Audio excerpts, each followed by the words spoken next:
National Police Commissioner Masemola summoned in Medicare24 case as bail set for co-accused. Airport syndicate tracked victims before deadly Yeovil shootout.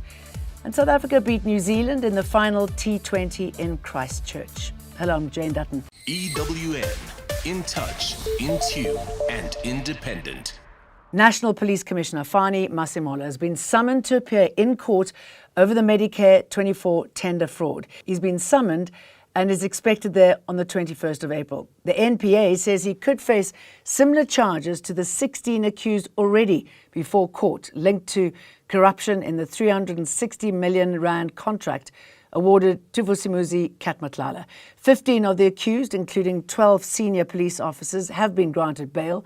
The state is opposing bail for Matlala. The summons were served today, this morning to him. And like I said, even in the morning before we came to this court, we cannot divulge the content of or the charges at the moment until they are presented to him here. Obviously, wherever he is, he knows because it has been served on him. But it's not up to us to be saying it in the public space. Police say suspects in the Yeovil shooting were following travellers from OR Tambo International Airport. 5 men in 2 vehicles trailed victims into Johannesburg before police intercepted them. The suspects opened fire. Officers returned fire, killing 4. 1 suspect was injured. Police believe the group is part of a syndicate targeting airport travellers. 3 firearms and pistols have been recovered. The ANC has labelled AfriForum unpatriotic after it called on the United States to sanction Secretary General Fikile Mbalula. AfriForum released a Mbalula dossier and urged the US to use its Magnitsky Act to target him individually. This dossier will also be used to tell the US and other countries that want to take punitive measures against the country, do not act against the country. If you want to act against people like Mr. Mbalula. And in the US, they have the Magnitsky Act, which allows for individual sanctions. The ANC says the move undermines South Africa's sovereignty. It's called for the United States to impose punitive measures against a South African who is a leader of the democratically elected governing party is not only reckless, but an affront and direct attack on our sovereignty. And AfriForum says it'll continue efforts to prosecute Mbalula over a sponsored Dubai trip. In 2016, he travelled to the UAE on a trip worth about 680,000 rand with a service provider linked to South African Sports Confederation and Olympic Committee, covering part of the cost. AfriForum has submitted a dossier to the NPA.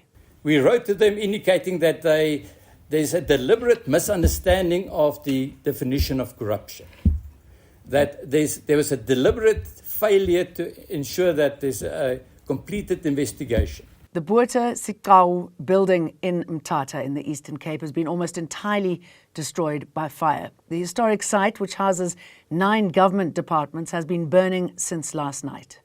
There's nothing left of this building, so all 10 floors. So in terms of the extent of the damage inside, there's nothing that is left, according to what we see. As investigations continue, residents are reflecting on what the building meant. For the Dooley family, it's deeply personal. Their father, Lieutenant Colonel Craig Dooley, was held there after a failed coup in 1990, before he was killed. It took me 10 full years to recover. It was a symbol of growth and development. So we are saddened by that. The cause of the fire is still unknown. Action SA leader Herman Mashaba has called for the mass deportation of undocumented foreign nationals. The party joined hundreds of demonstrators marching through Durban, calling for the arrest of people in the country illegally. These illegal, undocumented foreigners come into our country. They go into our communities, bring in drugs, bring in counterfeits, expired goods, rape our children because they come here without their wives. MK Party MP Mandlen Khosi Matutu and municipal official Tembelani Nkeba have been arrested for allegedly defrauding a municipality of more than 1.6 million rand. The Hawks say Matutu secured a 2019 tender to install water pipes in Ugi, but the process was manipulated using fake invoices and delivery confirmations. Both were granted 5,000 rand bail and returned to court on the 5th of May.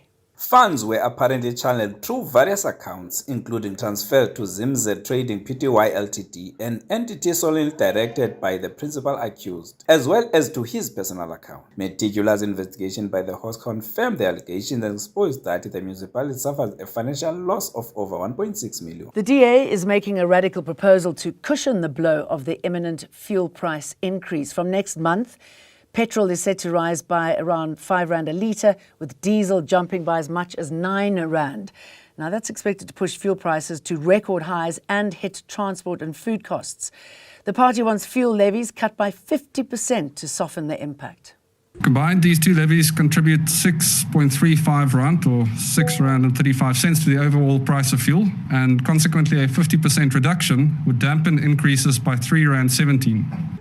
In sport, the Proteas men pulled off a proper comeback. They beat New Zealand by 33 runs in the final T20 in Christchurch to seal the series 3-2. Connor Esterhuizen was the star, smashing 75 off just 33 balls. South Africa posted 187 for 4. Coetzee, Mulder and Bartman all picked up 2 wickets as New Zealand fell short on 154 for 8. But it was a very different story for the Proteas women. They took a heavy 92-run loss in the final match, with New Zealand wrapping up the series 4-1. Amelia Kerr was unstoppable, scoring 105 off 55 balls to push the hosts to 194. South Africa never really got going in the chase, finishing on 102 for 9. Thanks for watching. EWN, in touch, in tune, and independent.